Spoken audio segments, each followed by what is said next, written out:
It has been nearly 2 years since the controversial gunshot detection system ShotSpotter was shut off in Chicago.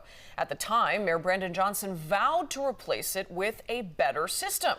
Well, now some city council members want to know what's taking so long.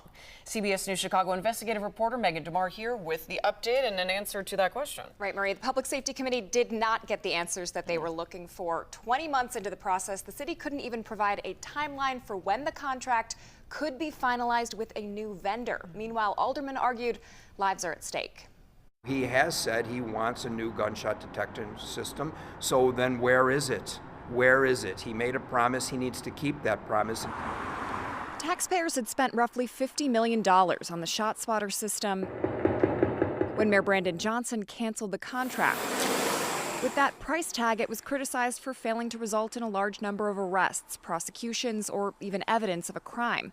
But at the time, Johnson vowed to replace it. That was September 2024. The meeting will be called to order. And today, the city's Department of Procurement couldn't even confirm a loose timeline of when a new vendor would officially be picked, or even who is evaluating the proposals. This type of procurement is complex in nature, and we are working diligently. Several aldermen raised concerns about what seems to be a lack of urgency. Lives are at risk. Just in the 10th ward alone, I have had multiple victims lying in the alley for hours and hours. The system, it saves lives.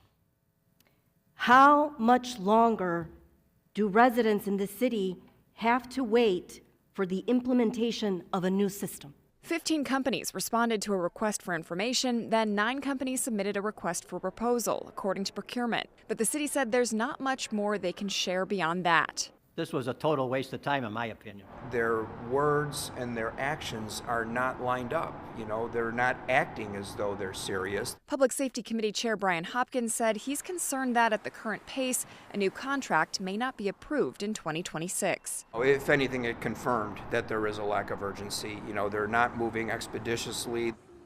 And Alderman Hopkins set a follow-up meeting on this for June 3rd. There were several questions today that the Department of Procurement promised to deliver answers on, so he said he plans to review those answers then. Okay.